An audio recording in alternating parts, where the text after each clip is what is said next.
This is my studio. This is the man cave. This is where all the magic happens. When I got this in New York, right? I think it was one of my first times going to New York.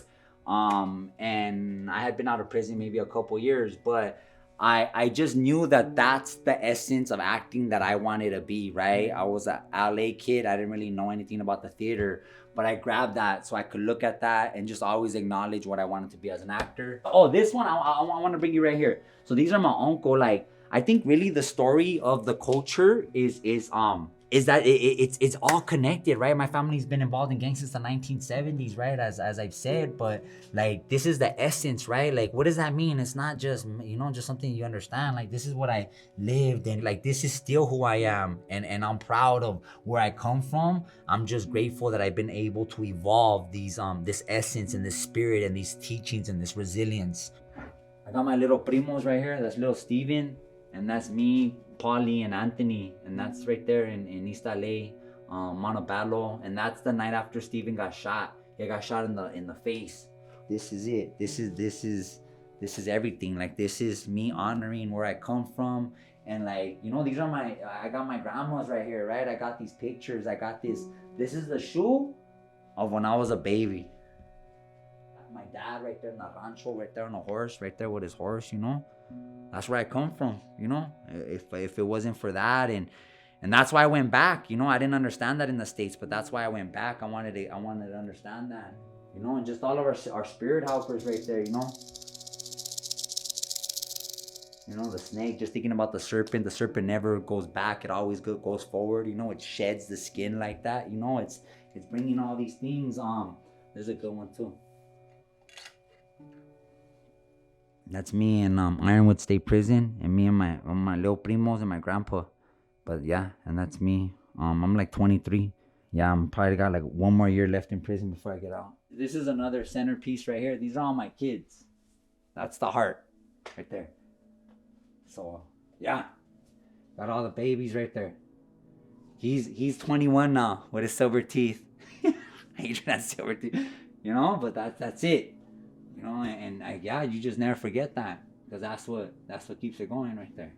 I think the biggest lesson I learned after getting out of prison is that you're not what the paper tells you are, right? You're not what that CDC paper and what the courts tell you are, right? Like, it's truly that, like, and if you can't switch that, then you're done, right? Like, if you really think like that's it, like doesn't matter what anybody says, it doesn't matter, like, nah, man, like I gotta figure this out, right? Like, the kicker was for me, like, not being around for that little boy right there, right? When I got out, my son was 5.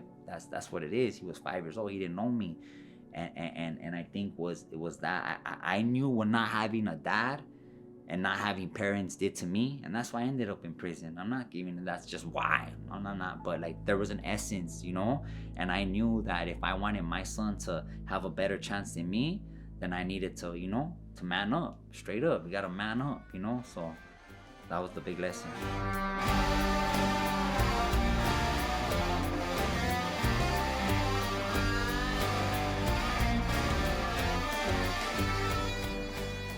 Hey, I'll give you guys a little why this is up here. Okay, so what's in here? All right, you guys could have wild guess, but you guys are probably not gonna. You guys will never think what's in there. Yeah, it's for real. Right? What? What? You weren't there. I was. No. Right. Yeah. Hey. So one of you guys take a guess. Oh, you. Huh? 2? Oh, I was pretty close. Yeah. It's his bone. And it's up from his leg. I had a motorcycle accident, and my leg pretty much ripped off. It was me. It was me and my uncle, which was like, he's our real dad, right? My Tío George, like, he's our only dad. He's a father figure. He's our father figure for both of us, because our dads weren't there. Yeah. And so we're riding Harleys, right? I first Mayan, shout out to Mayans, right? From getting back on these Harleys, I teach my uncle how to ride a Harley. He gets all pumped up, right? And then the next one is my little cuz, right? So I buy him a Harley, a Road King, and I'm teaching you. And he's doing pretty good, right? He gets out, we get him out of the parking lot. We're practicing in, where was it? In the Fries. In the Fries parking lot. Fries. One day, cool, boom. The next day, I was like, remember when I almost flew off the curb? In the parking lot, right? He almost flew off the little curb. off the ledge. There's no cars in the parking lot, right? Yeah, but I caught it. I'm like, all right. Yeah. So the next, I was like, you know what, Primo? That's it. You only could practice so much in a parking lot, right? Yeah. So I was like, it's time to hit the streets. So all right, we got him. Though. Me, his uncle, we're going. We drive from San Gabriel Valley all the way to East LA. We make it, right, Primo? Yeah. Garfield, park the bikes. We eat some Mexican food, right? The next day, all right. Once you got it in, you got to keep on going, right? We went to the coffee shop. We went to the coffee shops in downtown in Boyle Heights. And we're coming back. We're maybe less than 10 minutes away from the house. We're almost there. We're on Beverly and Norwalk, where Jasper almost died. One of our good friends, he almost died in a car accident on the same corner, maybe 7 years before. Yeah. The light hits green. It's my Uncle George, right? It's my Uncle George. Yeah, and I'm in the middle. No, you're in the front. I'm in the front. You're in the middle, and my Uncle George is behind me. That's how we know we got you. We know he's gonna be in the middle. I take off first. And then Paulie takes off after me, and I remember the song that I was playing. It was by War, because I had a sound system on that night. Yeah. Remember Primo? Yeah, I forgot which one it was. Yeah, I'll remember what. And I take off, and then I hear something right behind me, and as the moment I fucking look to my left, I see him flying. I see Paul flying off the fucking that's it, and but I'm riding, right? And I have to control my bike. I look too much. I'm gonna go down, right? And fucking, that's it, right? Yeah. You hit the fire hydrant. I hit a fire hydrant and I stuck my leg out. Like, it was my first time riding, so I didn't know how to fall. He didn't know how to fall. He didn't know how to fall. So I went I busted one of these, I hold on and I was like, try to spread out. Spread my legs out, but the fire hydrant right there. So my leg hit the fire hydrant and my leg went boom. And just blasted it. And it blasted it. It blasted it. But my bone popped out. It popped out instantly. Yeah. But then with the hitting the floor, the bone was already out. So when it hit the floor, the bone just broke off. Yeah. And that's he's laid. No, he's laid out, right? He's laid out, and fucking that's and he's and we know I can't I could see my leg. Because he wears big pants, obviously, right? But I know my cousin, you know what I'm saying? I know his body like that, you know what I'm saying? And at the end of the pants, there's it's not in proportion how it's supposed to be, right? And we're right there, and me and my uncle, and it's just and he's in pain, you're just and it's, and people just start coming, good people came that day, right? Yeah, they helped me. We paramedics. We called paramedics, but and as soon as they cut the leg, you just see all the blood. The pants. When the paramedics got there, you cut the pants, and the leg just right there, right? It looked like a slinky. Yeah, it was no, it was like a slinky.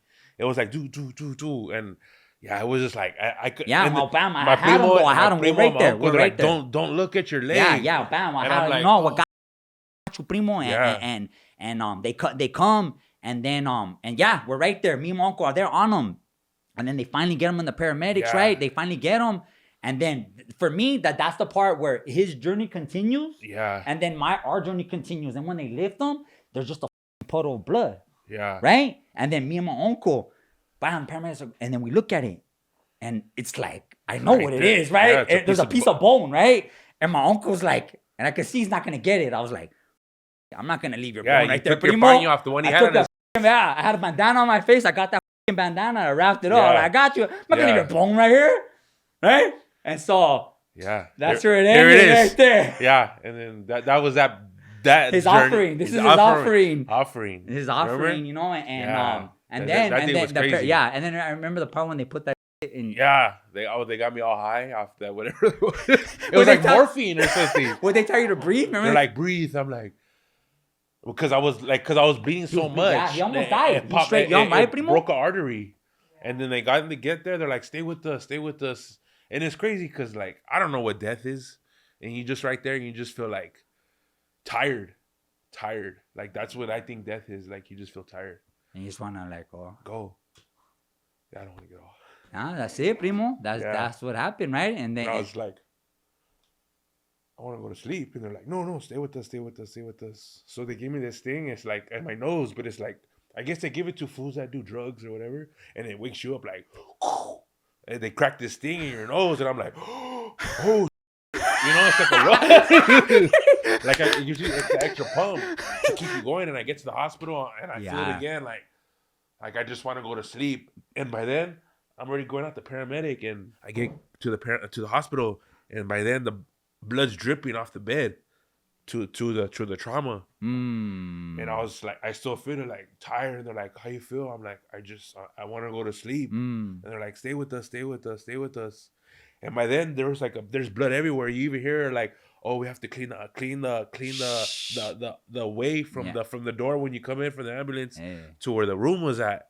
And I look, and you could just see it on the side of the bed dripping, because my leg I'm losing blood. So they come and they give me blood. They put because you have a main artery right here in your part. So they stick this big old needle in me, and they start giving me blood. And like by then they already give me I'm already all like out of it. Yeah, and then I wake up and I see him. He comes in. I was there. He comes in, and then some person I was talking to at the time, she came in. Yeah, and it was just like, it was crazy. And I was in the hospital for like a month. Yeah, primo. Like a month, I had like multiple surgeries. Yeah, we thought we were going to lose his leg. They told me it's like a 90% chance you might not have your leg. Yeah. So they did this skin graft. They took off my thigh, and they put it down there, like pretty much up here, down there. Yeah. And they're like, if the skin doesn't go well with this, like it's just going to rot, and we have to cut it. So I'm like, whatever. We started praying there. Praying. And then next thing you know, I'm like, they used to come every day, like twice a day with this like thing, and they used to check if there's a pulse somewhere in here, and you could hear it like, it sounds like a baby, like heartbeat in the thing. And then you just like, all right, cool. And I used to, every time they come in, I'm like, please let me hear this beat. Please let me hear it. And I hear it. Yeah. And then through time, they're like, all right, cool. And then I remember when they took it off to clean it, I'm like, God damn. What the f Yeah. But they say, but the prayer saves. And I still got a leg. Yeah. So here it is right there. No, thank you, Primo. We'll just, get it started, no? Yeah. And I think really, Primo, like, we want to just start like from the beginning, Primo, and like just, our your childhood, our childhood. And what comes to me right now, Primo, is that like you being in the hospital, right? Just still trying to survive, but it seems like that you've been in the hospital and you've been trying to survive since you were born. Yeah. Right? And it's like, take us through the journey of how a child, I have our picture. Oh, wait up, before anything. Happy birthday, Primo. Oh, yeah. Happy birthday. Happy birthday, right? Right? We made it here. We never thought we would even be here, right? Yeah. So it's 38 years later. Yeah. So and another beautiful thing, shout out to my other little cousin. It's crazy because our birthdays, and there's 3 cousins, and all our birthdays are a day apart. And they're literally born one day apart. So it's my other primo is the 26th. Carlos 26. Mine's the 27th. And I'm tomorrow. He's the 28th. And we're all related. Everybody trips out. Yeah. How is that? Yeah. How is it? But God works in mysterious ways, I guess. Yeah. But yeah, Primo, just like how was it? Just being born, right? Like just So. I mean, you were born, Primo, and you already had difficulties, right? That's really where since I was a baby, I had like my primo said, like I was always in the hospital, since a young buck. Right. And why? And just because the way I see it, like, now that like I'm older and I see people and family, like the drugs. Like my dad was like a crackhead, Sherm era, Yeah, Sherm. So what people don't know is PCP, right? PCP in the 80s, like, right? Sherm and PCP, the way I could describe it is like PCP is bombing fluid. And bombing fluid, That stuff they put in dead bodies. Sherm is animal tranquilizer. Right. That knocks elephants on their ass. Yeah. And your dad, smoking that. My uncle used to smoke that, right? Smoking PCP and Sherm. That was the era I grew up in. So the way I see it, like, when my mom and dad, whatever, how they made me, I just feel like that was kind of part of my condition. In your blood. And my blood. Yeah, you were like I don't know if my mom was getting high. Who knows? Right. No right. one You can't will call know. it. You can't call it.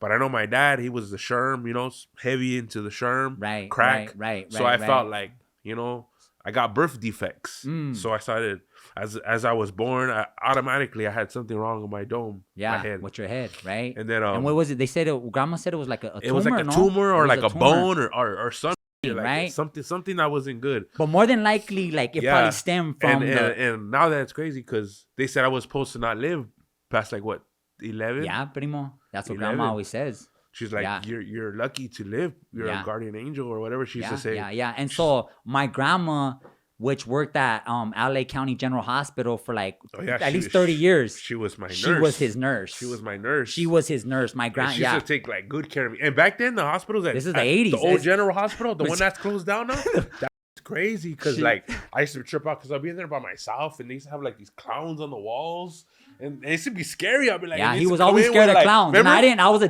I used to bring clowns and like scare him, but I didn't know that. Hey, that was the trauma behind the clowns. And that hospital, I used to be like on the 3rd floor, but I know upstairs when you go higher, it was the psych ward.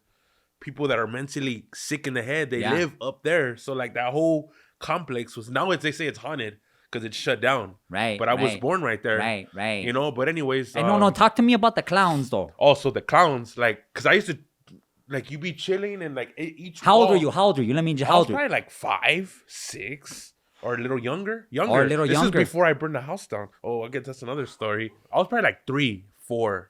Already knowing like but you're what's still going on in the world. Like Damiano's age. You're like Damiano's age. So I used to see these clowns. My mom couldn't stay with me overnight because she had to work. My dad was into his thing, so he never really came. Right. And I used to see these clowns on the walls and they had these little lights. I used to spin with clowns. So it's just like you're by yourself and you see these clowns. It's like kind of scary. And I don't know, back in the 80s, these clowns looked like evil, like it. Yeah. So I'm like, and then they used to come like out of nowhere, like in like 5, 6 afternoon with these balloons. And I'd be like, I didn't want them. Yeah. And I used to always be scared. Another thing too. And so this thing that was supposed to bring you joy, it me up because they used to come with these clowns, like cheer me up, and they used to always give me shots. And I used to hate needles. Remember? They used to have to always hold me down.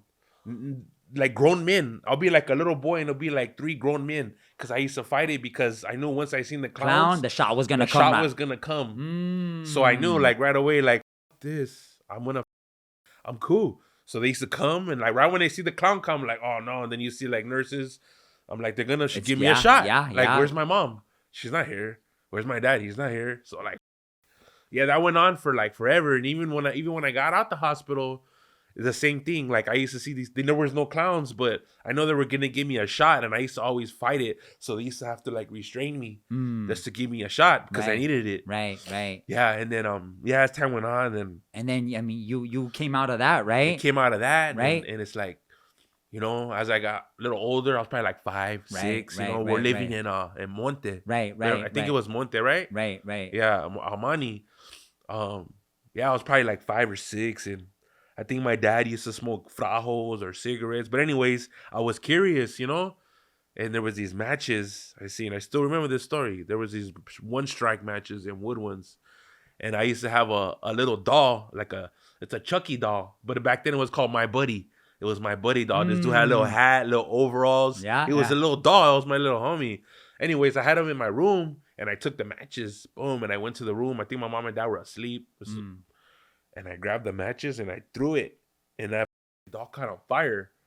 So I ran to the restroom. I was probably like 6. I still remember I run to the restroom and I locked myself in the restroom because I got scared. Yeah. And I don't know how long I was in there. And my mom banging on the door, Paulie. My mom called everybody since my family called me Paulie. Paulie. And I don't know. I guess my dad opens the door and she carries me and I run out, and next thing you know, the house was engulfing in flames. Yeah. And like, damn, dude, like that. And that right there, that journey, that right there was like the journey to everything else, everything else of my life. Right. So like, you say that they blamed you, right? Yeah. My mom, she did, but she didn't. But my dad, because that house he grew up in, which was his father and my grandmother, his mother's yeah. house where they got raised in. So it was like a generational home, and I burned it down. Yeah, So yeah, my yeah, dad yeah. always had hatred toward me since I was that age. Right, So right. you know, there came a time when, like, And in which way? In which way? like the system, you know, get involved, and you know, and it's like it was up in the hospitals and all this, you know, and the one that really kind of helped my mom get through it was my grandma. You know, Yeah. my grandma's the one that, like, because my mom, when my mom's a very, like, not an angry person, but she's a, like, she'll put her foot down. But the time she tried to, you can't put your foot down to, I guess, a law enforcement, Right, right, right, because they're right. not gonna hear you out. They're gonna think you're just going against the grain, Right, right, you right, know. right. So that was Oh, because the system tried to take you right after that, right? because of the fire. Yeah, and yeah, all this yeah, other yeah, yeah. So my grandma's the one that stood up for me. My dad, he was like, you know, Okay. you know, at the Yeah. time. And then I got a little older, you know. Eventually, my mom, we used to stay from little spots, and at the time, it wasn't as hard as it is now. But back then, my mom used to probably stay like in motels with friends, Right. grandma, Right. probably right, your right, mom, Right. Right. you right, know, right, just right, to right. get my mom back Right. to where her she house, needed to to be, a place, because we didn't right? have a home, because I Right. burned it down. Right. So, but as I grew older, like about 6, 7, 8, my dad always hated me. He used to abuse me, beat me.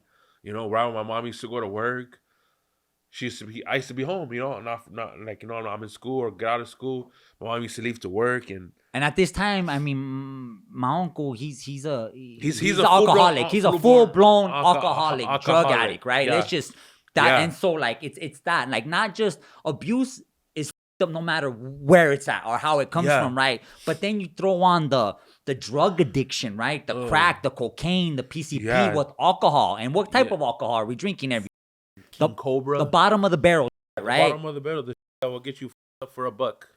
Up for a buck, right? You know? So so that and that's the abuse that you're about to enter, right? So my dad, he was a drunk, full blown drunk, and he used to just, like, treat me like a piece of compared to. And then after my sisters and brothers got born, I realized, damn, dude, this fool loves them more than me. Like, why does he like this? But anyways, Right. go back to where I was. He used to like when mom used to go to work, he used to be like, "You're gonna do the chores." I'm like 8 years old. I don't know what chores are. You're gonna clean, and I'll be like, ah. But he used to, like, smack me, like, "You're gonna do it." I'll be like, "Damn, dude." So, like, every time, like, when mom used to leave, I used to be like, "I need to clean. Yeah. I need to do this. I need to do that before I get smacked." So And that was it, right, Primo? Like, and did it ever stop? oh no, I did, but that's in the future. There was a time when, like, I was probably like 11 years old. No, 11, 12. He tried to hit me, and I snapped. I grabbed a big ass kitchen knife, and I was gonna stab him. It was right. No, it was right there on Spruce. No, yeah, First Street. Spruce. It was on Spruce. Yeah, it was on Spruce, and I pulled a knife on him, and he was like, he looked all scared, and my mom was like, "What are you doing?" And I remember, like, my dad was all drunk, and he left.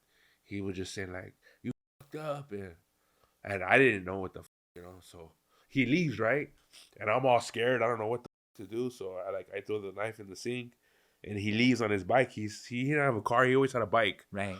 So he jams on his bike, and, like, me all scared, like, damn, he's gonna come back. He's gonna do something. So I jam. My mom was like, "Where you going?" I run. I don't know where I ran. I think I ran to Hollyfield Park. Remember? Yeah, you're staying and I right go next. kick it, like, in the little slide, and I was just crying, you know, like, damn, this fool's gonna hurt me. This fool's gonna f me up. And there's nothing my mom's gonna do. She's just gonna. At the end of the day, she's not gonna leave this fool. Yeah. You know. Yeah. So I'm like, I stay there probably for like a couple hours. Then I get back, and I still get in trouble with my mom. Where did you go? Yeah. You know, so I'm like, damn, dude, now my mom's tripping, and I still gotta worry about this fool. I walk back, and my dad's all drunk, kicking it outside on the park right there against the wall. Yeah. Right And before you walk up and he's like, "Come here, let me talk to you." And I'm like, so I didn't go. He's like, "What the the matter with you? And then my mom comes, leave him alone, leave him alone. So like that right there, it got like kind of paused, and my mom was like, go upstairs and go to your room, like go to your room. Like I got punished for taking off. Yeah. And I'm like, damn, dude, like this is up. Like I was trying to get away from saving myself, and I'm still gonna get in trouble. So that right there already, yeah, right, like right. I'm trying to get away from the trauma, but I'm getting in trouble for doing it. Right. And and in that moment, I want to talk about my Tio Ernie because my yeah. Tio Ernie was also a big part of your my journey, Yeah, but also like because I mean I love the out of my Tio Ernie. We always he was always there, but he was also crazy as though, right? Yeah, he was. And during that time, that's the time when you caught him in the kitchen. Yeah. So I was probably like I don't know, like the same range, like 11, 12, and he used to get all drunk with my dad and do the same. Get all and this is our mom's baby brother. Yeah. This is our this is her baby brother, our Tio. And he's right there in the kitchen. He's all drunk, and he's always have this buck knife. Yep. And he just starts slicing himself, cutting himself in your kitchen in front of me, and I'm coming out like, what the fuck? My mom's in the room watching TV, and like my dad's I don't know where the dad's at, but he's in the kitchen cutting himself, and there's blood on the table, and I'm like. And I run tell my mom, my Tio's bleeding. My mom runs, Ernie, what the Right. Like it's a big old drama scene. My mom grabs me and like puts me against her head, my face against her body so I won't see. Yeah. And like it's already, I already seen it. Yeah. Like, this fool's trying to kill himself in my kitchen. Yeah. I'm 11 years old. So I'm like, damn, that shit on there. My mom was like, boom, boom. And like, next thing you know, my dad, he came from upstairs because I think he was like downstairs with his bike, right? Right. So he comes up and like my dad tries to doctor him, and he's like, "I'm all right," and he's bleeding everywhere. Yeah. So my dad like he didn't want to go to the hospital. My mom was like, "You didn't go to the hospital. You're bleeding." Ernie didn't go to. So my dad, he took off his shirt. I remember off his back, and he tied his arm. Boom, and he's still right there, and like like he just wanted to drink a beer, and this fool's still bleeding. You could see the blood coming through the shirt, and he's right there still trying to drink a beer. I'm like, damn, dude. My Tio was like, yeah, right. That's no, there's one time. Remember that time? Oh, and he cracked his head. And he has a piece of meat sticking out, and he brings flowers to your mom. No, it was donuts. Donuts. So he used to do like side jobs, and he used to hook him up with pastries, and he used to always be on a bike, and it was like raining or something. My uncle got a DUI on the bike. Yeah, remember that? Yeah. Who does that? He did. He got a drunken on a bike. Both of your dad too. Your dad, both of them. Both of DUI on the bike. On a bike. They used to they never had a car. They used to be on a bike. Yeah. So what he hurts himself, right? Yeah, he hurts himself, and I don't know how he cracks his head open, and he comes and he's all like leaking. And my mom, because we lived upstairs, but when you come to the bottom of the stairs, like he's like Lilia, and my mom's like Ernie, and he's just like leaking. And he has he's like, I bring the door to the box, has all kinds of blood and shit. Remember that? Ernie. And I'm like, fuck? Yeah. Like she's all like, put the little flat back. Hey. Yeah, and what he does, he's always have a hat backwards. So he grabbed my dad gave him a hat, and he put his hat on like to hold the teeth. and he takes off, and he comes back like an hour later with like a little 12-pack. To drink with my dad, and he has the hat on, and you can see like all the dry blood still. Like, so now we have context of both of our uncles. Now I'm gonna give you another story, all right? So we're a few years later. We're gonna go back to the child, but okay. So I'm smoking PCP, right? Oh, remember? I got PCP, okay. Yeah, but then I found out after I smoked one, I didn't really like it, right? So I tell Paul, right? Hey, Primo, he's like 15, I'm 18, right? Yeah. Hey, Primo, you want this? And he's like, what is it? It's PCP. And you're like, I'll take it, right? Yeah. So I give it to him, but I tell him, hey, Primo, whatever you do, don't smoke it like a joint. Yeah. You got to hit it like a cigarette. Because if you smoke it like a joint, you're going to get you all loked out, right? You're going to lose your shit. Yeah. But you listen, Primo. Right? I listened, but the person I was getting high with didn't listen. So I had this good friend. I used to live in Bernthal at another spot over there by Beverly Hospital. Yeah, we're going to get to my uncles right now. This is part of the uncles right here. And I was like, hey, I got some Sherm. And it's want to smoke. and it doesn't even. If you don't know what sherm is, just a little black vial, like this. A little. Looks the size of your like half a pinky. So, like, so go back to the sherm. That's gonna do nothing. That's what my dad used to smoke. Yeah, this is full circle now. So yeah, I ended up getting the sherm, and like I told one of my friends we used to smoke weed, and I was like, hey, wanna? Because he showed me. Remember we tried to do it with a cigarette at first. Some. Yeah, we my balcony, and we didn't like it. I got all weird. He got all weird. Yeah. So like I don't like this. Yeah. So I ended up getting it. I told him, hey, like, want to smoke it with some weed? Yeah. And he's like, yeah. So like, and I remember how he did it. He just dipped it barely. So I'm like, oh, I seen the way he did it, so I'm gonna do it. So the joint since getting it all wet. And I'm like, how you gonna like this? So I lit it and it goes, because you can't light it. You can't light it like that. You can't. Yeah, you got. Yeah. It's a whole. It's a mess. Like, shit, like. So I had to like light it with another joint. There it is. To light it. Yeah. You know? Anyways, I told the homie, I was like, hey, fool, don't hit it hard. And how old is he? Well, he's like 15 too. He's the same age as me. 15. A little younger. If anything, you're younger. So we're in the laundromat.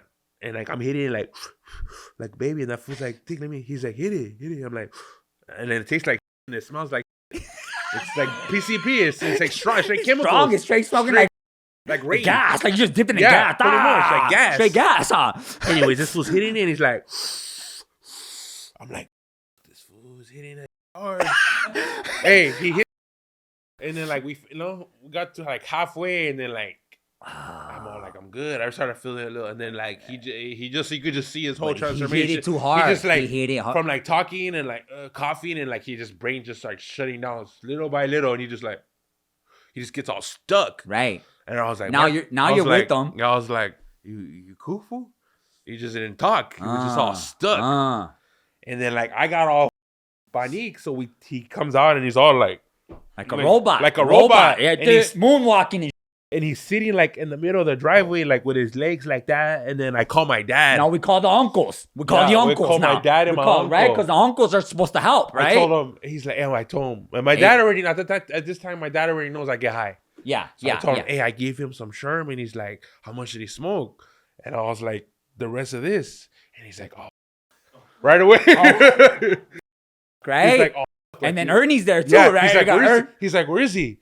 I'm like, he's in the back. And they come around the corner and they see him. Wait. Right. So one gets on the right side of him, right? And they're like, one gets on the left side of him. And then they think they're going to help him, right? No, they start with him. Like, one starts going.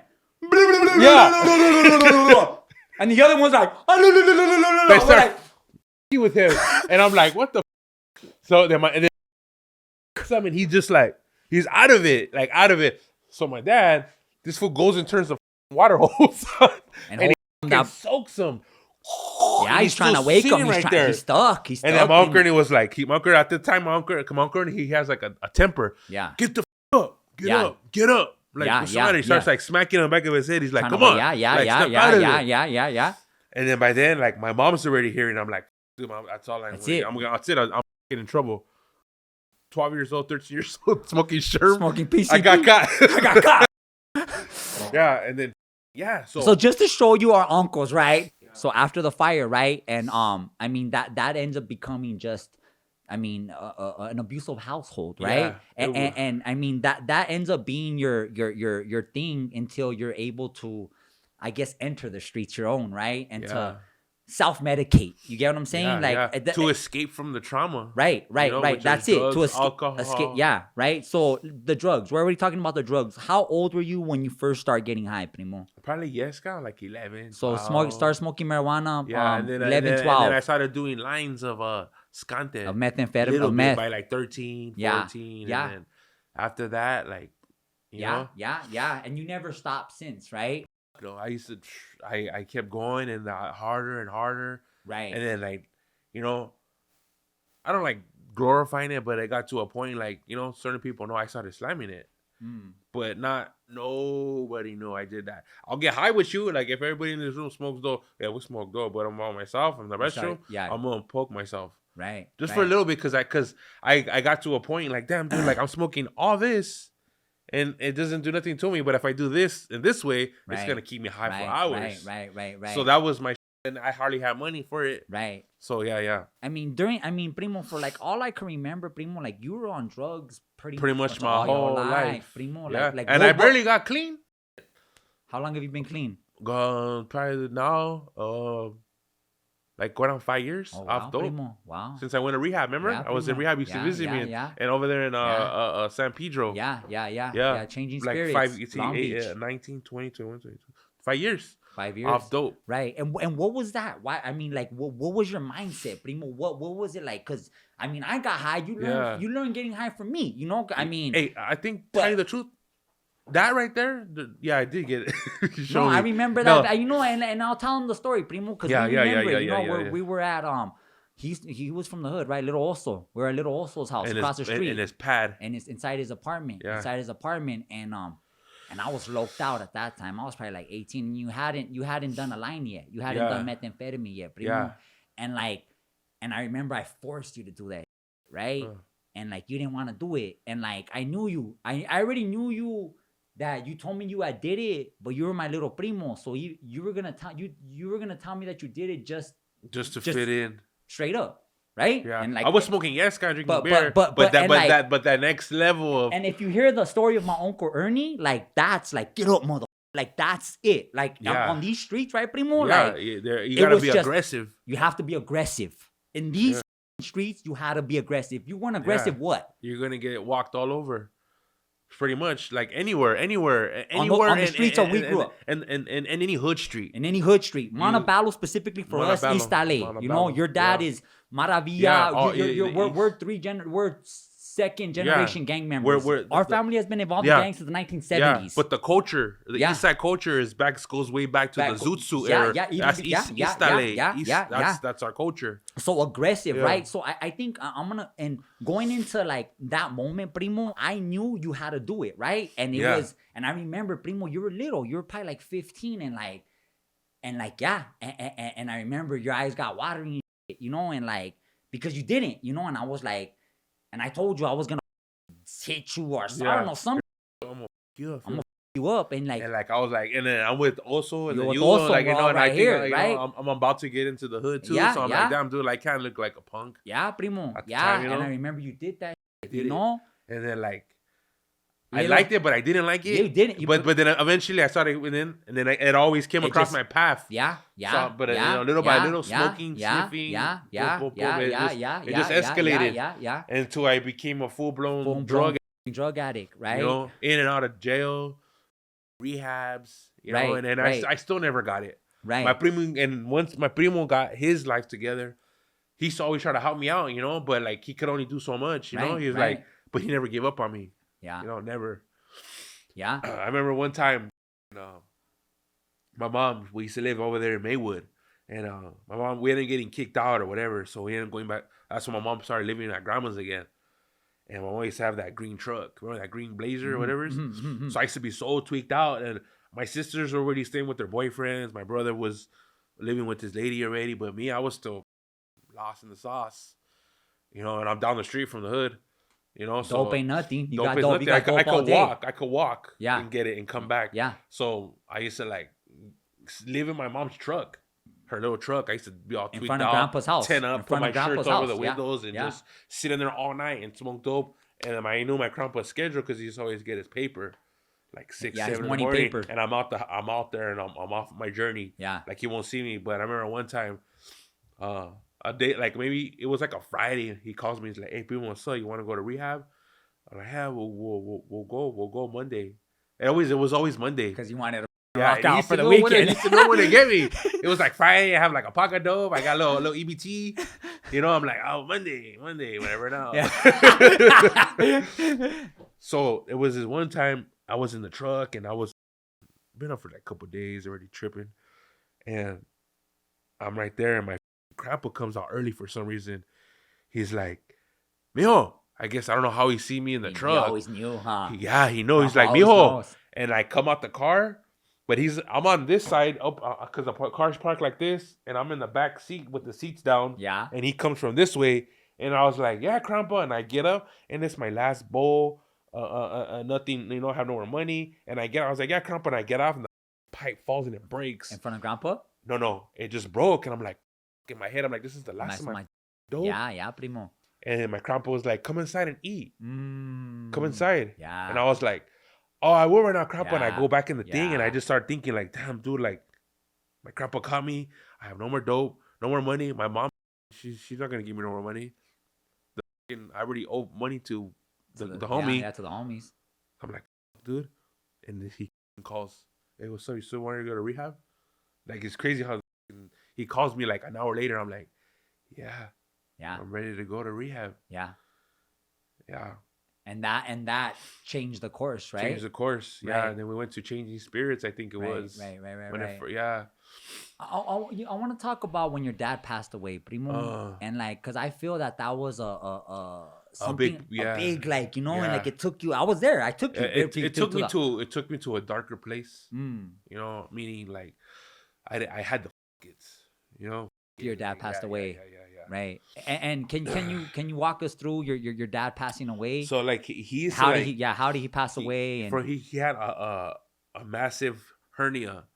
Like, and he never fixed it. Like his huevo testicle, it looked like a mini beach ball, and he used to have like a shirt holding it because it was so big, and his stomach was so bloated. And he had cirrhosis of the liver at the same time, full blown with the hernia, and he was of the just liver. like dying from the inside out.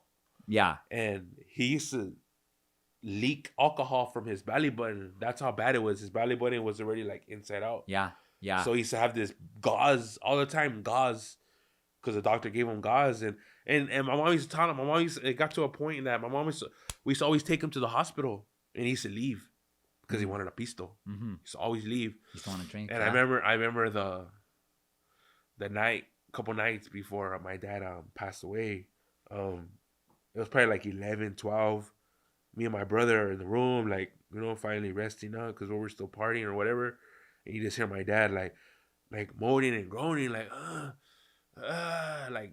And my brother gets up and he's telling Anthony, like, I need to go to the hospital. And at that time, Anthony's a full-blown drug addict too at that time. Now, your little brother, right? And then at the time, my mom hears it.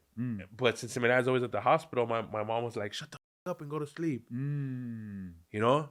Because you're going to do this again. You're going to go to the hospital and you're going to leave. Yeah. So he's literally, my brother gets mad. He's like, he needs to go to the hospital, Mom. And like at the then he's weak. So me and my brother pick him up and we carry him, like literally, like I got one side and he got one side, and we take him to the car. Boom. I sit him in the passenger seat, and it's still like 12 o'clock, 1 o'clock already. And I have no license. I'm parole. Yeah. You know? Yeah. We put him in the car, right? And I'm driving. My mom was like, I'm not going to take him. You could take him. Well, when she says that, I was like, give me the keys. You're going to drive right now? It's late. You don't have a license? I was like, Mom, he needs to go to the hospital. She's like, well, he needs to figure it out. I'm like, damn, dude, my mom's like a cool piece of work right now. Yeah. She ain't giving a fuck right now. You know, like, because he's going to do the same again. Yeah. You know? Yeah. So I end up taking him. Boom.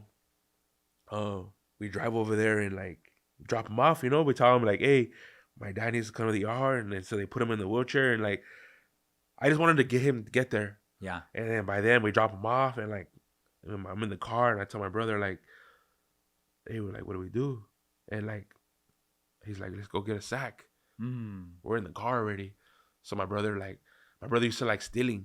So we go drive around, and he's a little lick. He comes up, and by then my mom's calling me, and I didn't ignore her call because I have the truck. And now you're gonna get some. And dope. I just told her I'm at the hospital still. Yeah. But I'm far from the hospital. I've been gone like 2 hours ago. Yeah. She's like, where the f*** you at? Bring the car Still back. at the hospital. By then it's really like 4 a.m. My mom has to go to work. Yeah. She's like, I need the truck. Like, you need to come home now. I'm like, I will. So I get there. The sun's already coming up. We have our sack, and like, we're just in it. Me and my brother smoking dope all in the pad. My sister's just gone. Yeah. And and then like a couple of days later, your mom calls me. She's like, Mio, I'm gonna pick you up. I need you to come to the hospital. No, okay, let's rewind it. When my dad was in the hospital, he was in the hospital for like a couple of days, and I remember I went to the hospital to see him, and he's all up, you know, and he's like, hey, I need a drink. And I was like, what? What do you mean? He's like, yeah, I want a little drink. So me not knowing, because it's all I knew was to get high with him, because I used to get high with my dad. By that time, you're smoking meth. Yeah, we're smoking meth, drinking beer, and like that was our friendship. it was get high together. Right. Like if you don't have dope, like we were not our bond was very awkward. Like if you don't have alcohol and if you don't have like drugs, like why are we gonna have a conversation and kick it? With your dad? My dad. That was the bond. That was it. So anyways, I get there and he's like, I want to drink. So there's a liquor store right across the street. So I go to the liquor store and I remember I grab a little bottle of I think it was like a Four Loko or something. Yeah. And I put it in my pocket and I give it to him. I get to the sink in the hospital and I was like, boom. And he's like, there's a straw right there. Because he's already all up. He can't like drink it like a normal person. And this is after you and Anthony already carried him, right? He's weak. Like he's pretty much like, he's functioning like a 110-year-old person. He can't move. He's all like. Could barely talk. Barely talk. Yeah, everything. So I get the straw for the ones that the hospitals give for the waters, and I put it in the thing, and I crack it, and I put it by his mouth, and he just like, you could just see like, damn, and like he's barely drinking it, and like he's just like enjoying whatever, and he just like, he does it again, and then he's like, get the can and put it in their little cupboard, right? Primo. So I put it in there, and then like, I was like, damn, so I get it again. I was sitting there for like 30 minutes, so he finished it, and I get the can, I remember, and I put it in the bottom of the paper towels, and I don't want to see it. Yeah. You know, so I put it in there, boom, and I jam it. Like 2 days later, your mom calls me. She's like, hey, mijo, I'm going to pick you up. I'm at the hospital with your mom. And I go to the hospital. And that was up. I was there. Yeah. I get to the hospital, and I see my mom come out the room, and she's like, your dad died. I'm like, damn. And I always say this, like, I wonder if I didn't give him that last drink, you know, did that push the little extra like to go? But then, like I said before, and I guess when you come to a point of death, the only thing to do is just try to satisfy their needs. Yeah. You can't save them if they're already gonna go, you know. Yeah. Just let them be happy like that. Make them happy, you know. Yeah. And it took me years to realize that no matter what you did, no matter what I did, like I know God was gonna take him, but if it made him happy at that point, like even if I did give it to him, it probably would have like he's still gonna pass. Yeah, he's still gonna pass. God's still gonna take him. Yeah. You know. Yeah. But like sometimes I think about that. You know, if I didn't give it to him, would he lived a couple more days or a week or who knows? Who knows? But he was already on his deathbed, and it came to a point too after I gave it to him. And it was like a ripple effect. I gave it to him. A day or two later go by. He's on life support. I visit him, you know. He has a machine. And I didn't know he was on life support. You know, he's out, you know. I guess whatever decision my mom made and my tias and whatever that happened, you know, whatever it's done, it's over. Yeah. But like he was pretty much gone. Yeah. When the second time I seen him before he passed. Yeah. You know, and then like after he passed, and I took it kind of hard. You did. And you said, you know, yeah. I'll be like, even though we never had a bond, like a good bond, but I'm like, damn, dude, like. That was your dad. That was my dad, you know? Like, my whole life was never nothing positive. Yeah. So this person going was like, I'm not saying, okay, whatever, negative. Yeah. It wasn't like, oh, I'm going to show you how to build a car, and I'm going to show you how to work and get a job and all this other shit. It was never that. Right. You know, it was like, my daddy, he was a hustler. He used to have side jobs. Sometimes he'll cut grass, wash cars, clean people's lawns. Yeah. That was his hustle, you know? Yeah. So I'm like, I had those mentalities, but I used to put it in a different way. Yeah. Slanging drugs and like that, you know? Yeah. But anyways, after he passed, I just got full blown into my addiction. Yeah. I didn't give no fucks, you know? I used to just like care less. Like if I get busted, you know? And you did get busted. Yeah, right? I got busted, you know, and eventually again. You ended up in prison. Yeah, a prison for robbery. Right. Yeah. Right. And take us through that, right? Because like another crazy part, like even like it's been me and you, Primo, like how crazy was like you picking me up from Ironwood prison, and then me paroling, and then you paroling from Ironwood prison, and me going to pick you up. Yeah, it was your brother Anthony and my mom picked me up from Ironwood prison because I was like either smoked out that day. You didn't make it that morning. Yeah, you went to the pad and I was already all weird. You were all weirded out, right? Yeah. Yeah, it was my brother and your mom. You were supposed to come. Yeah, but I was all weird. I got stuck in the room. Yeah, but I want to go pick you up. I Yeah. was there, right? And you think, right? Like prison, it changes anybody. Oh, yeah, it changes all of us, Mentally. right? Like mentally. Yeah. But you know the way these, you know this too. Prison, county jail, LA County Jail. If you could survive, like, you know, they Yeah. say LA County Jail is like gladiator school. Straight up. Fools are getting Straight up. all day, every day. Yeah. Fools are fighting. Yeah. Everything. Everywhere. Yeah, and it's crazy Rioting, because it's yeah. against. You could, you know, how they say like, here, like, we're one each other, we're each other's Yeah, race, yeah. and their fools are stabbing each other's race, Yeah. like crazy, Yeah. for drug debts, snitching, and whatever Whatever political. whatever political. So, yeah, it does something to you mentally. Like you have this, like, you put on this, like, I guess, like your shield, Right. you know, right, you gotta right, be like right, ready right, for right, whatever. Right. And when you know, so walk me through that. For you hitting the county jail, you hitting prison. I mean, for me, I say that I was ready. You know what I'm Yeah. saying? And what was your feelings? You entering and like the county jail, right? Like because Upstate. straight up state, right? I remember- You touching down to where? What was your reception? Wasco, Delano. It was Delano. Yeah. Delano. When I first got there, I remember it's crazy, you know, whatever, you know, I'm put it all out there. Like, you know, there's certain people, like, you know, we get there and I'm like, damn, you know, fools are, I guess, locking it up. Yeah. You know, like, Yeah. that's right there. And at first I didn't Understand I it, heard these conversations in the But now county. it's happening. I'm like, why are they going over there? Right. But I'm still gonna keep it right here. I'm you gonna know? keep I'm gonna keep it right here, straight up. You know, but I'm like, they're like, oh, you get out sooner and all this other. Yeah.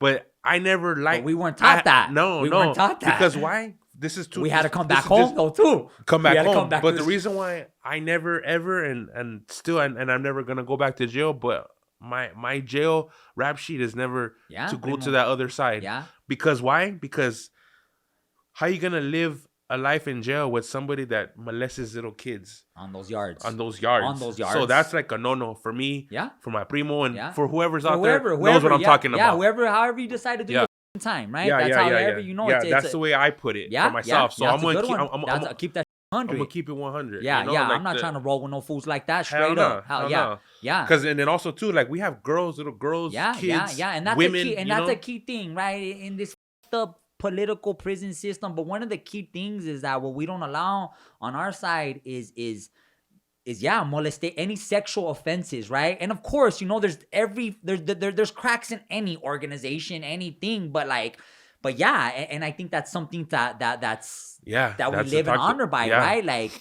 but yeah, and so going into prison, So what did that make you? How did that make you change? So I knew for sure, like all that scaredness and nervousness is out the window, because it's pretty much, you know, when you get to jail, it's like it's you yourself, And that's it. You Could know, be rolling with, but I remember this OG homie. I'm not gonna say where he's from, but he used to tell me, he's like, mind your business and respect. That will take you a long way. So I always had that mentality, like, Yeah. I respect you. Yeah. You know, I respect, keep clean, and mind my business. Yeah. Yeah. And I carry those mañas For so your whole even term, now. to your whole term. You know, Yeah, like until I now. respect people, you know, give the same amount. So if I ran with that, you know, and my first time getting caught up in a mix, I was back then it was a level 2 before I went to You were in Ironwood. Chuckawalla. I You were next door to had Chuck- low points. Yep. And I was in Chuckawalla, and I came across some dude, right? And you know, like I ended up seeing his paperwork or whatever, right? And he came at me foul, and I already knew like this fool's gonna go, but like I wasn't gonna stab him. So what I did, I was like, I'm gonna take off on this fool. Yeah. So I started taking off on him, but back and over there in Chuckawalla, there's lockers. Yeah. Yeah. You're like they're little dorms, Dorms, right? and Yeah. there's lockers, and I'm taking off on this fool. Boom, boom, and this fool falls, and he splits his it. right here, and he falls. And right away, the guards see it, and they run. They thought I stabbed them. So they snatch me up, boom, and they take me, and this fool's on the floor, like bleeding. Yeah. Yeah. Yeah. Because Yeah. he busted his. Yeah. And right away, they're like, where's the weapon? I'm like, I don't got no weapon. And they're like, you know, there's blood everywhere, like you stabbed them. I'm like, nah, I don't got. And I guess whatever that fool said, I didn't have a weapon, whatever. Mm-hmm. So anyways, for fighting, your points go up. Yeah. You know, you go, you know. So Yeah. I end up going to the whole ad tag. And then you're like, you're going to go to a level 3. I was in the whole probably for like I don't know, like 5 months or something. Right. I go to committee and they're like, you're gonna go to Ironwood level 3. Yeah. I'm like, all right, cool. So I remember I get there right to Ironwood, but they take me to the exit because there's no room on the yard yet. Yeah. So I get to the hole and it's an A yard. Yeah. A yard's the hole. So I get there, I'm like, damn, dude, I'm nervous already. I'm like, damn, this we're in South now. It's different. This is it's a whole different game. Yeah. You know, I'm like, damn, dude, like, where's the dorms? I got used to dorms because in the county jail, if you're in a cell, but either way, you're living open. with more than one person. Yeah. Unless you're in the gang muzzle or high power. It's a different type of cell living. Yeah. You know, so I'm like, but damn. prison style living is just boom. Yeah, they close the door and that's it. And in the hole, what's the hole? It's all concrete. Yeah. It's a concrete bunk slab. Yeah. Yep. You know, it's just like straight concrete slab. So I'm right there. I'm like, damn, I'm by myself. And then like, and then one of the, it's crazy because like how that works. The homies come through. One of the homies come. They're like, hey, where you coming from? Yeah. And you know, you got your paperwork. It's your paperwork. Got your paperwork. Give me that paperwork. That's another word of keeping it away from the other yard. Yeah. You got to show where you coming from and all this. So long story short, here at the Voss, I shoot you too. He's like, all right, cool. So they go check it, get back at me a day later. And if they say like, oh, if the homies, if you're good, they'll look out for you. So next thing you know, I wake up in the morning, they got soups, toothpaste, all kinds of shit on my car. You're like, I'm good. And I'm right there, and then boom, and then we go to yard. Yeah, we go to in the cages. Yeah. In Ironwood, I'm in the cages right there. Bam, and then I start introducing myself with you. Yeah. They're like, oh, what you here for? And like I tell them, and they're like, oh, that's right. You know, like you took one for the team and all this. Yeah. I'm like, yeah, but I'm just trying to get my property. Yeah. They're like, what do you need? And they looked out pretty much whatever I needed. The homies came through. Yeah, you want to get high? Hey, what you want? We got you. So I'm like, Primo. So they looked out for me, and I was right there, and then my they end up the space ended up opening, so I end up doing what's it called, like classification, right, and C yard. Do that for another 2 weeks, and that was it. And then my whole journey began. Right. You know, but even like that was crazy too, because like I had Sally's just always come and like. Because you were getting high but like I was like in the mix. In the mix, because Sally's were getting snatched up. Yeah. Some of them, like I had one of them. I don't want to say no names, but ended getting validated. I'm like, damn, dude, like I'm never gonna go home. Yeah. Like I'm gonna throw some. It's not promised because you're Sally. Phones and. I remember I got caught with the phone, but I didn't get my time back. Right. You know, for like little shit. Thank God I got caught for little. Right. You know. So how did prison change you? I mean, did it change you in a good way? It changed me, like, how should I say? It didn't change me like a 360, like, oh, I'm this whole new person. Right. It just I already had a mindset already as I was growing. Right. And it's like a backpack. Right. As you grow up, I know how to do this and know how to do that. It's like a little toolbox. That's it. And I got my whole.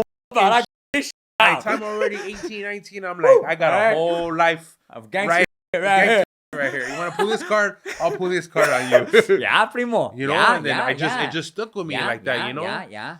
And it just gives you this mentality, you know, I guess, as you get older. Right. You know, and then me, you know, going through it, seeing it, you know, like everybody sees in jail. Right. You know, like there's no like, oh, that fool seen, you know, you're gonna see some regardless. If you keep it GP. Right. You're gonna see some Right. regardless in jail, you know, but it just does something to you mentally. And it's crazy because like someone could be doing something drastic could happen over there. Someone could be getting dealt with. Yeah.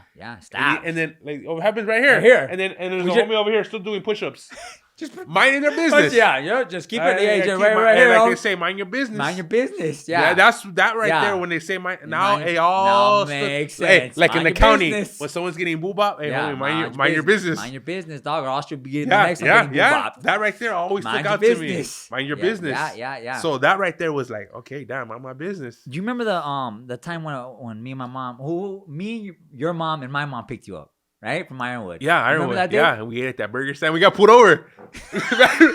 Not even 20 minutes on the road. Remember? I'm like, I just got out. We got pulled over because your mom was speeding. Remember? I was scared as I was in my shirt, my dress out.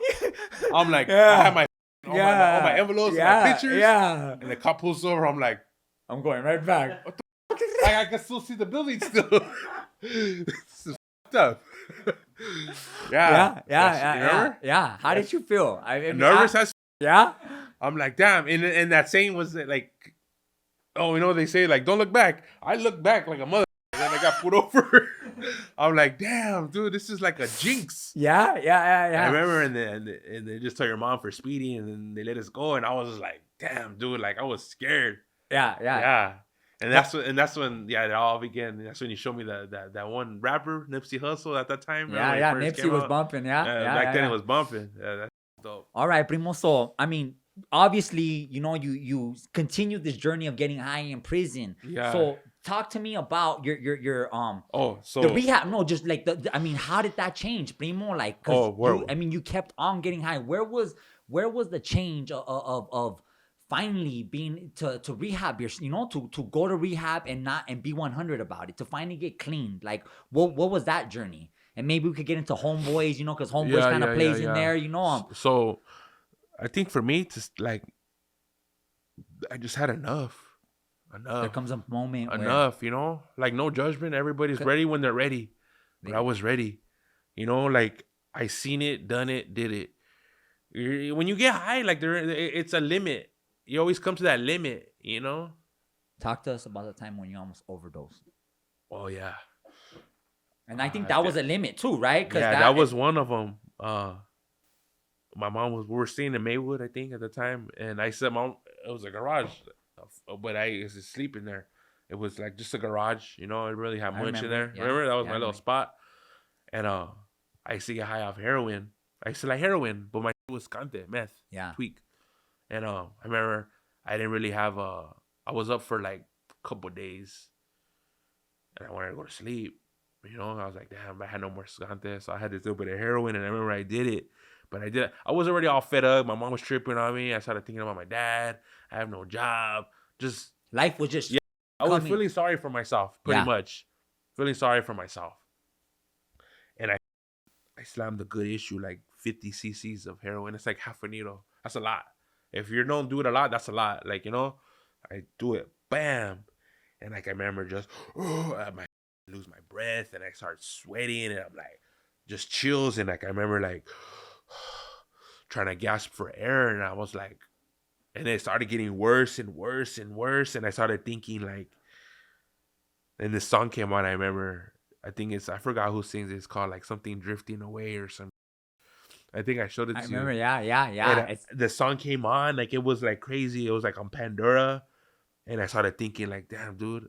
As I'm trying to catch my breath, I was thinking about my mom. I was like, damn, dude, my mom comes in here and she's be fucking dead. What is she gonna do? Like, how is she gonna take it? My dad just died a couple years ago. Now her son overdosed in the garage. So I end up just like snapping out of it. I remember pouring water over my head, and I'm like telling God, please, crying.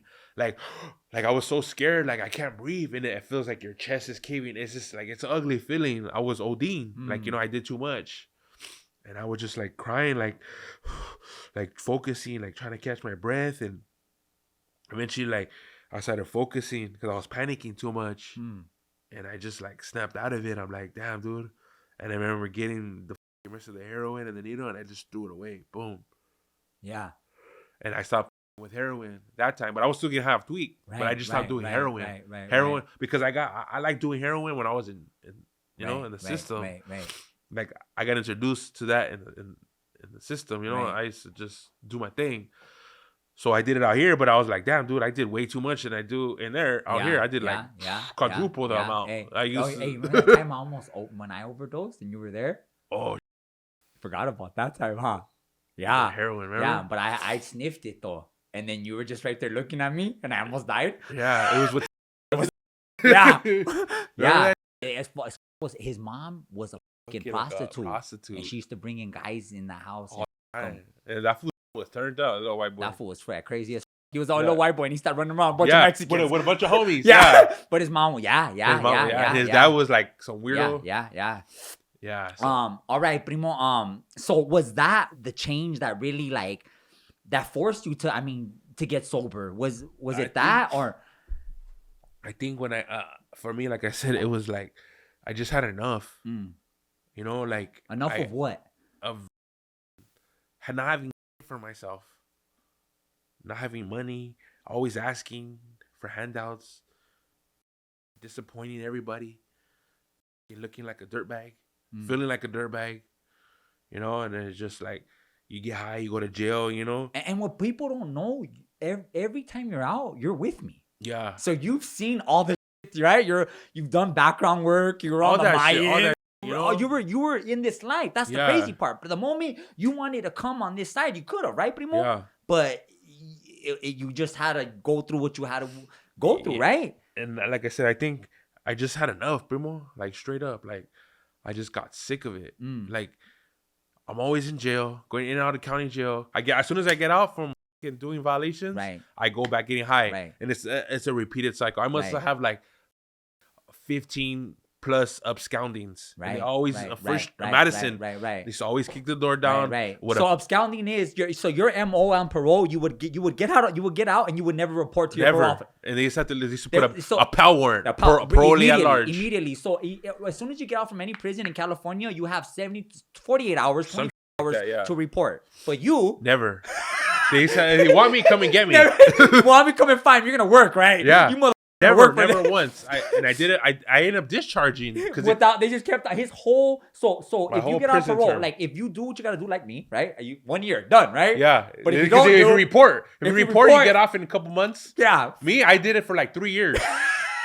Never. Always getting busted. I probably in and out. And then back then I think too, because they used to give you slaps in the hands. Yeah. Oh, you do 90-day flash, 10-day flash, hey, Primo, 160 days flash. Oh, this is easy. Hey, remember that one time you got arrested, and I think I was with you taking your mom to pay the cable bill, and the cops ran after you, and you went under the trailer. Oh yeah. I got scared. Yeah. I was on the run, and that fool see me, and like my mom was already know, like, they're gonna get me. And I ran and I threw myself under this, like. Yeah, I was there. We're like, where's Paul at? Oh, they got him. Yeah. Oh, you remember that? Yeah, that's crazy. You were there, and then you told me, yeah, I was there. And then we're like, and they were like, hey, we see you. Yeah, they're like, come on. My feet's all sticking out. I'm hiding. That shit was all. I'm all big. Yeah. Yeah. My whole back was scratched. Bear trying to find another little. Yeah. It was like trying to like go under something like that. Under there. They're gonna find me. Yeah, I remember that. Stuck to hide and go seek. That fool see me and I started running. Whew. Fucking like I hit the corner. And right when I hit the corner. And all it is because you're not reporting. It's not like you have a gun. Yeah, just like reporting. I don't want to go to jail. I was running because I wanted to still keep getting high. Straight up. That was the get down. Like in my head was like, I'm gonna get back. My connect's waiting for me. I'll be there like in 40 minutes. I can't go to jail today. Not today. It's already the plan. I have a plan. It was all bad. They get to the station. They're like, what are you going to do with your $26? I'm like, I was supposed to go to something else. Now it's going to Soups in the county jail. Now it's going to Soups. So that was it for years, for 3 years, in and out, you know? Right. It's until finally, right? I just, like, why go report? All right, Primo, I want to bring it on the birth of your baby, or the baby.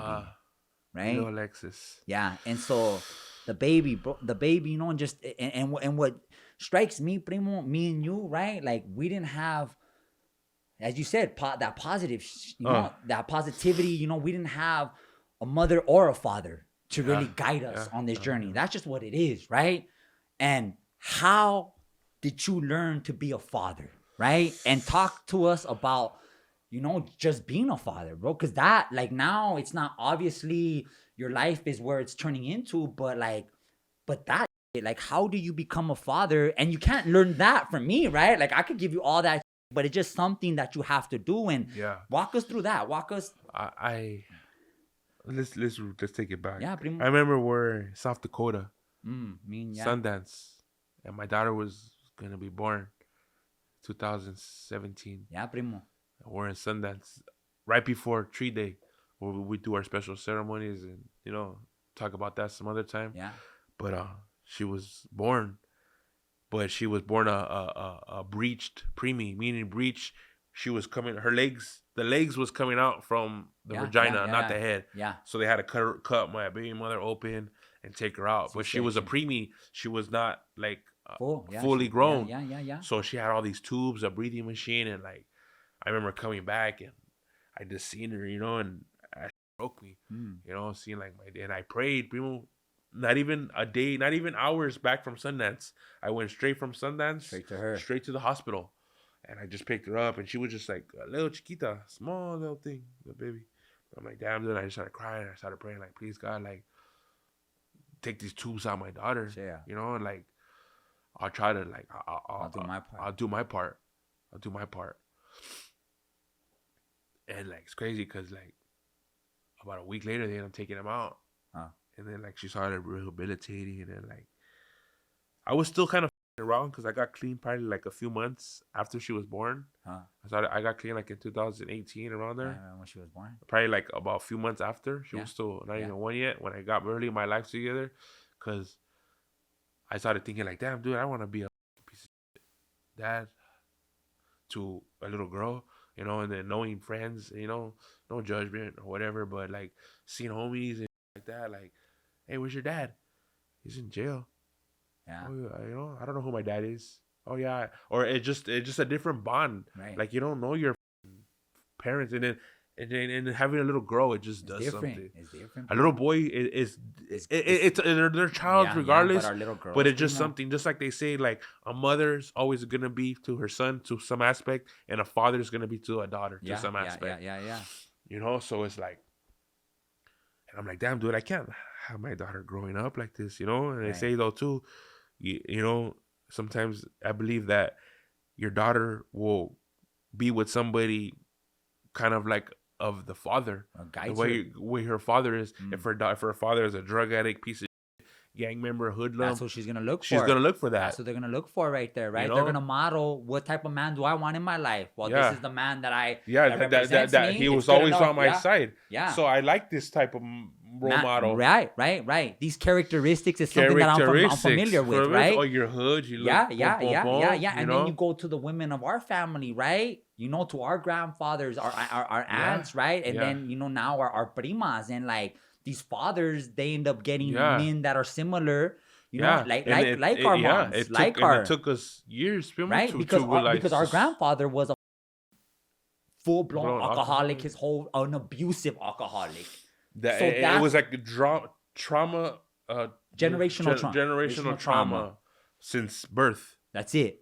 That's it, right? Because that's who our moms end up bringing forth in their life. Yeah. That's just how it works. So you were right on, Primo, that having a change at that moment for who you are would definitely change the trajectory of yourself and ultimately your daughter now, you know? And I love that little girl to death, you know? It's just like, how old is she now? She's 6, little Alexis.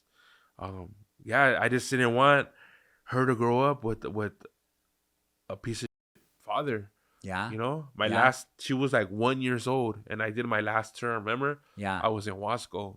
It was for something small and stupid, for whatever, and I just used to get the pictures in there. And I'm like, damn, dude, I can't keep doing this. Right. You know, I'm done.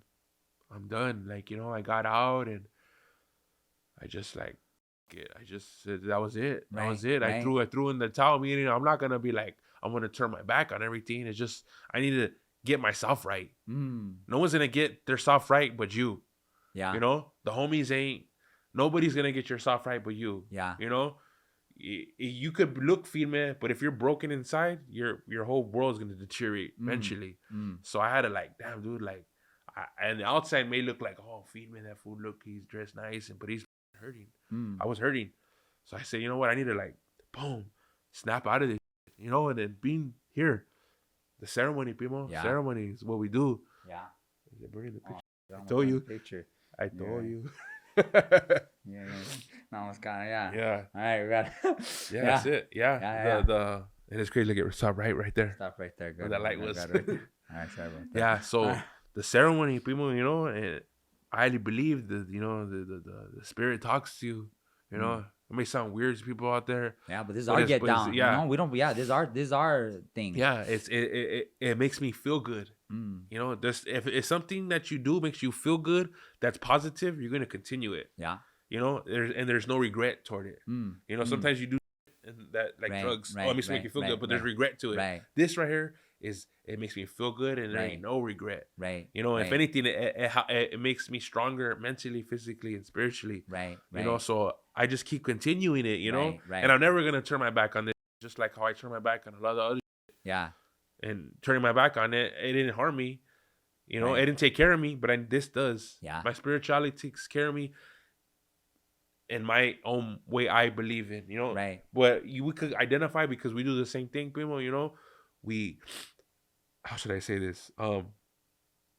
It just like it helps me function on a daily basis. Right. Being, you know, lighting some medicine is just like resets us. It resets.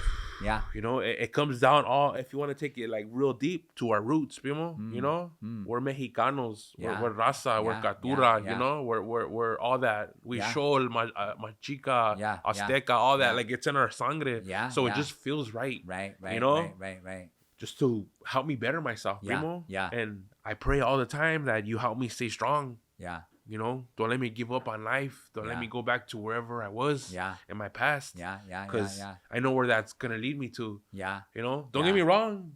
That door's closed, but it's always going to be there. Right. And it's up to me if I want to keep it closed or do I want to step in that door. And where I'm at right now, Primo, I try to keep a lock on that motherfucker and lose the key. Yeah. Because I don't ever want to go back to that. Because I know where it's going to take me. And I have a feeling the next time it's going to take me, and it's not going to be jail or homeless. Yeah. It's probably just going to take me out. Yeah, Primo. And like, for those that like have been on a similar path, Primo, that have just barely got sober and are trying to be a father, Primo, like you've been on this journey, like this is 6 years of being a father. Like, again, what is that, Primo, to continue to be a good father and as you learn, right? Because again, you keep on learning these things that weren't taught to you. Innocent little kids. So all I want is to be loved and acknowledged. Yeah. Not beat, abused.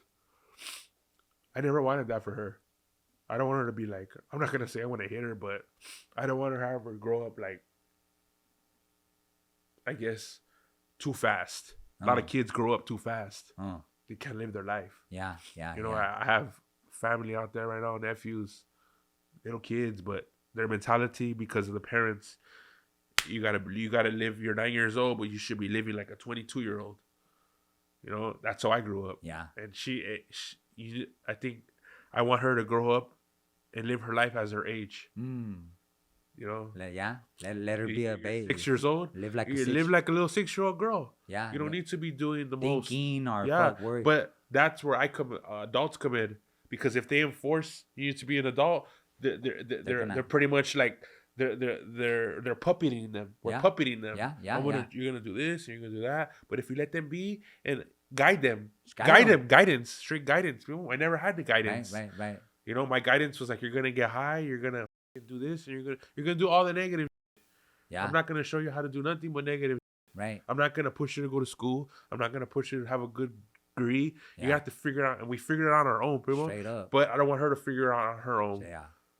You know, I want her to guide her in that right way, and like, look me, huh? Like, and eventually she can be like, damn, thank you, pops. Just like Bella, all the kids, Primo. Yeah. Thank you. Yeah. That's where I'm. Yeah. Okay, so I'll take it to Homeboys and to Pito. Yeah. I mean, you were there when I went to Homeboys for my first time, right? We were on the bus. Yeah. Right. So you've been with me on this. From the Takis. Yeah. It was. Take it. But what I mean, I kept on bringing you to Homeboys, right? Yeah. And what took you? Because Homeboys you cannot say our story without talking about Homeboys. Period. Homeboys, you know, like everybody knows Homeboy Industry. You know, whoever's type it up, is the world's biggest gang organization, nonprofit. Period. You know, me going there, like, geez, that fool's.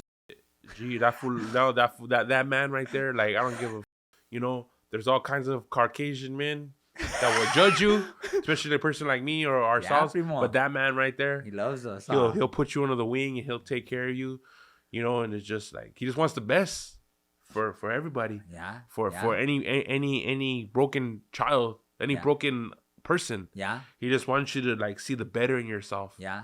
And that man helped me out, you know, he gave me a job, you know, just like you, Primo. Yeah. He gave me a job, but like... But what happened? Okay, Pops gives us the job, but then something happens when you get there, right? Yeah. It's a life of its own, right? There's I think people, it's like, there's relationships, there's... Like, I'm gonna...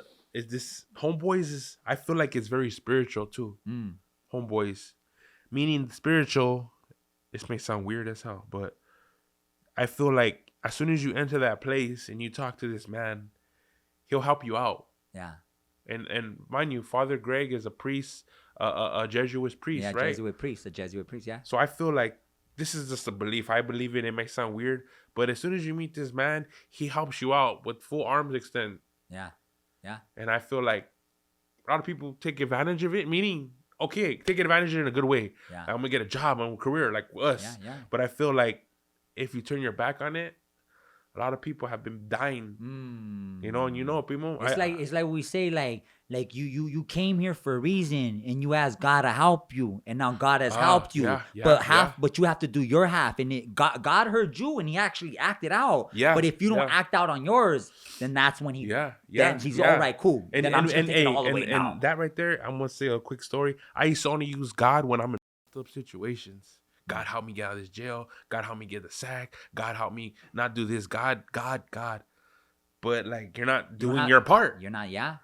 Just like you always tell me, Primo, you know, after ceremony, like, what are you going to do after? After you ask God to help you. It doesn't matter about this ceremony. It matters what happens after this ceremony, right? Yeah, Primo, and I think I'm doing my part as far as we speak now and the future, you know? Right. So that was it, Primo. You know, I feel like, damn, dude, like, I'm not going to say like, leave Homeboys, I'm gonna die, right? You know, but I just see the outcome of it. Damn, dude, like if I leave Homeboys and go back to the same shit I came into, it's gonna take me out. So fast forward, like, you had the Tepito going on, Primo. You know, I did bakery, I did merchandise, I did recycling. Because the thing about it, like, we're talking to Jose, you were at Homeboys for a minute, right? And they were trying to help. And so Homeboys, the beautiful thing about Homeboys is every individual is different, right? So it's like, what is gonna help you? You know, as what strikes you, right? Yeah. And but nothing struck you, right? Yeah, like, you were there recycling, merchandise. That's what I'm saying.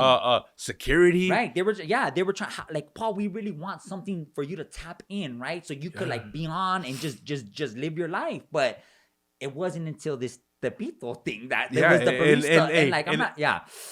And also, like, it's crazy because I tell my lady this. She's like, oh, damn, I never thought I would be a coffee maker. Yeah. You know, and I'm trying to perfect my passion. Yeah. I like it. I love it. Primo, like, and we had no idea. I just dope. Primo, like, I you know, sometimes everything gets overwhelming. Right. But I like it. Pour overs, espressos. I'm not saying I have it. I'm like, I'm not gonna. But say you know how to I'm make professional. A good, but you know how to make a good job. You know and you know how to make a good cup of coffee. And I want to teach that to the next person that came where I came from. Nothing. Yeah. You know, you don't have to have years of experience to show somebody. If I know how to tie a shoe, I'm going to show you how to tie a shoe. Yeah. Simple. It's not people. Sometimes people make it hard. Like, oh, you need years. Yeah. No, you don't. You really don't. Yeah. Like, you know, like straight up. Yeah. And why did that hit you in a way that none of the others did? I don't know. It just stood out to me. I think also too, like, being acknowledged, Primo, and giving something. And as a barista, you feel acknowledged all the time, Primo. When you just get that love. And like how? Hey, give me an example. Give me an example. Like, can do them a drink and doing drinks. I forgot how to have coffee. Hey, Paulie's badass. What can you whip up? What latte art? I could do latte. I could do Rosetta, swans, hearts, doves, hummingbirds. One of my favorite shots of Paulie when you guys come. There's this. I just had this shot of him giving. I think you gave her a swan. This little white lady, and she is like, it's. Remember that? Hey, I gave her a hummingbird, and then she lit up, and she told me this is my spirit animal, and I was like, oh, I didn't even know. That's the magic, right? So right there, and then making somebody happy, smiling on their face. It's just positive energy, and that's what I want in my rest for my life and the rest of my. That's it. Because I've been living through negative life my whole life, and that's like it got old and dusty and it's heavy. And it's heavy, and you can't. Heavy. Yeah, you get. You know, you have to carry that. You're stressed out. I got this problem. I got my mom's problem. I got my tia's right. And you're just carrying it. It just with you. You know, I remember when you don't have to carry it no more. Right, you don't. You know, everybody has life going on, but you don't have to carry all this bullshit. Yeah. You know, and that's what the ceremony I think does. That I was in the the ceremony. What it does for me, sometimes everybody has going on in life. Baggage. Yeah. Everybody. There's no perfect person that's like, I don't know, I got no worries in the world. Right. There's always something. Yeah. But what the ceremony does for me, it helps me like. Just take it off. Just take it off. Take it away with the smoke. And then you feel like, okay, I'm good. Like I'm gonna get through this day. I'm gonna get through this little drama.